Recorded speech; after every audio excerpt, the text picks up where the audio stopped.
របៀបបដូរទឹកចលែនបងប្អូនចឹងវីដេអូនេះខ្ញុំបង្ហាញបងប្អូនក៏ដូចជាចែករំលែកបាក់គំនិតមួយចំនួនទាក់ទងជាមួយនឹងការបដូរទឹកចលែនបាទជាធម្មតាខ្ញុំបដូរទឹកចលែនក្នុងរយៈពេល7ថ្ងៃទៅ10ថ្ងៃបាទចន្លោះហ្នឹងណា7ថ្ងៃទៅ10ថ្ងៃគឺខ្ញុំបដូរទឹកបងប្អូនទឹកវាឡើងយ៉ាងល្អណាបាទនេះខ្ញុំធ្វើការនេះបដូរក្នុងឡាំងមួយនេះមួយចលែនចឹងអានេះឡាំងមួយផ្សេងទៀតនេះចលែនបងប្អូនណាតែនៅក្នុងនេះទឹកវានៅថ្លាឡើយទេចឹងខ្ញុំអត់ទាន់ធ្វើការបដូរទេហើយចំពោះរបៀបបដូរគឺខ្ញុំប្រើប្រាស់បាទនេះទៅយកបឺតអាចត្រីប្រភេទធំចេះបងប្អូនណាបាទនេះគឺបឺតស្រួលហើយយើងបឺតមកហើយយើងត្រង់វាមកបាទដើម្បីជៀសវាងការបឺតទៅវាដោយចលែនបាទដោយចលែនចោលហើយដល់ពេលយើងត្រង់ចឹងមកយើងអាចយកអាចលែនហ្នឹងយកឲ្យត្រីយើងស៊ីបានបាទអញ្ចឹងខ្ញុំប្រើប្រយោគនេះគឺស្រួលបងប្អូនណាស្រួលយើងបឺតចេញមកស្រួលយើងបាទមិនប្រើអីញ៉ៃច្រើនហើយបញ្ជាក់ជូនបងប្អូនអំពងនេះគឺខ្ញុំមានលក់បាទអំពងបឺតអាចត្រីហ្នឹងគឺខ្ញុំមានលក់ចឹងបងប្អូនដែលត្រូវការបាទចង់ទិញ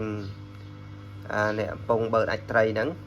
បាទទុកបដូរទឹកចលែនឬក៏ទុកបាទបឺតអាចត្រីនៅក្នុងកែវក្នុងទូអីហ្នឹងគឺបងប្អូនអាចធ្វើការឆាតមកតាមរយៈ Telegram 097 6 ដើម 82 18បាទ097 6 ដើម 82 18ឬក៏ឆាតចូល page របស់ខ្ញុំមក page មួយណាក៏បានដែរដែលបងប្អូនស្គាល់ណាបងប្អូនណាបាទនេះគឺពួកមហាឆៃបាទបងប្អូននេះមហាឆៃចឹងមហាឆៃនេះឥឡូវនេះខ្ញុំមានច្រើនក្របដែរបាទប្រភេទកតុយមូលអញ្ចេះខ្លះក៏វាឡើងទេលខ្លះក៏វាឡើងកតុយសាពូល្មមអីចឹងទៅណាបងប្អូនណាបាទហើយបញ្ជាក់ជូនប្រភេទមហាឆៃនេះគឺមានបោះដុំដែរចឹងបងប្អូនចង់បានលក្ខណៈរេអីក៏បានបាទបងប្អូនចង់បានលក្ខណៈរេក៏បានបងប្អូនចង់លក្ខណៈបោះដុំក៏បានដែរយកទៅលក់បន្តអីហ្នឹងគឺខ្ញុំមានណាបាទចឹងបងប្អូនត្រូវការអីបាទកុំភ្លេចបាទធ្វើការឆាតមកបងប្អូនទាំងអស់គ្នាបាទកុំភ្លេចធ្វើការឆាតមកចឹងមហាឆៃនេះគឺមានបាទឥឡូវយើងចូលមកដល់រឿងយើងវិញបងប្អូនណាគឺចលែននេះយើងបដូរទឹកចលែនបាទនេះអូនេះឡើងក្បាលច្រើនបងនេះចលែននេះឡើងក្តាំងបងប្អូនបាទលែនឡើងក្តាំងបាទនេះទឹកវានៅថ្លាទេបងប្អូនអាចឃើញហើយបាទហើយពេលយើងឲ្យស៊ីនំប៉័ងយូរទៅវាមានកើតនៅក្នុងហ្នឹងគឺមានកើតចៃទឹកណាបាទចឹងបងប្អូនអាចចំណេញបាទអាចចំណេញចៃទឹកទៀតណាបាទចាំចលែនយូរទៅនេះអាចចំណេញមេចៃទឹកនៅក្នុងហ្នឹងទៀតដែរបាទ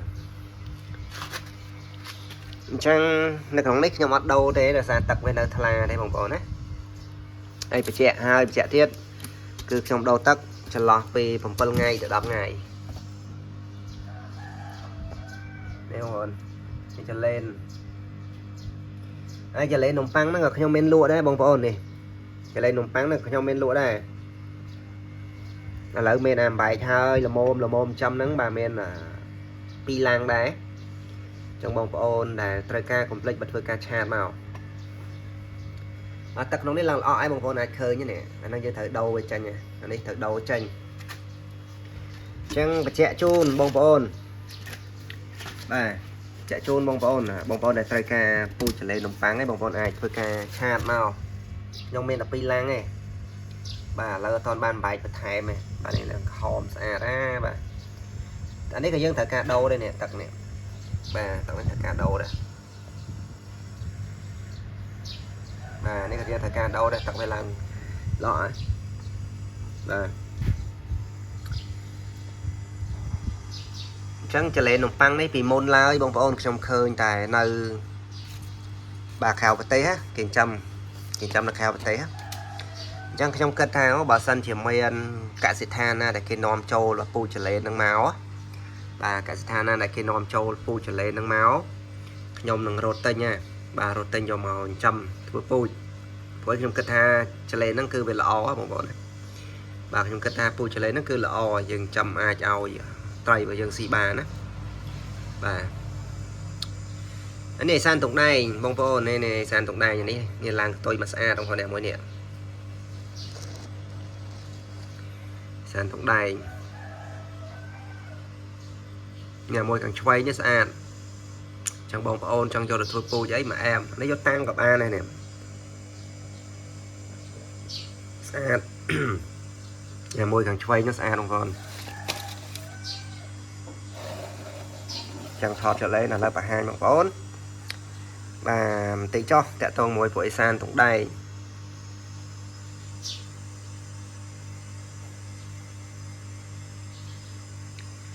bài san tổng đầy ní men mê là môn bạc cát đá chẳng bóng phone trong bàn vô được thua phố cho năng mê tại bởi sân cho bóng phone trong bàn vô được tăng ấy bà ảnh mơ nè mà crop nè crop xa cho mơ cái nhậm đỏ này chanh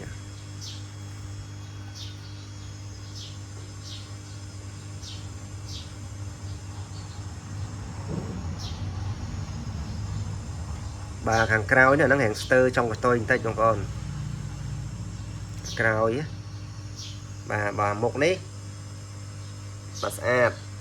bà một nít pin rup pin riêng mà xa nè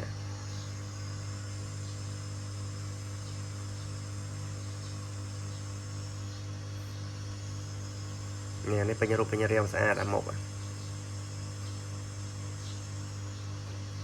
chẳng đi thua pui các bạn vô tăng các bạn này một này bỏ cao đây đang về stir trong cái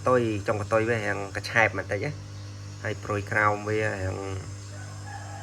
lôi cho không tịnh chẳng video này mẹ phần nắng này hay chụp bông phô này trai cam mà hà cháy bên lụa rê nó bỏ đống bài sàn thùng đài ní miền đây là trong ruột nâng trắng còn mơm sao cho bá bông phô mưa cay cho bá chuyện hay sàn cam mấy cái mấy anh em bông phô này hay sàn cam bông phô trai cam complete với cả chàn mà trong video này mẹ phần nắng ấy học con chụp trong video mình toàn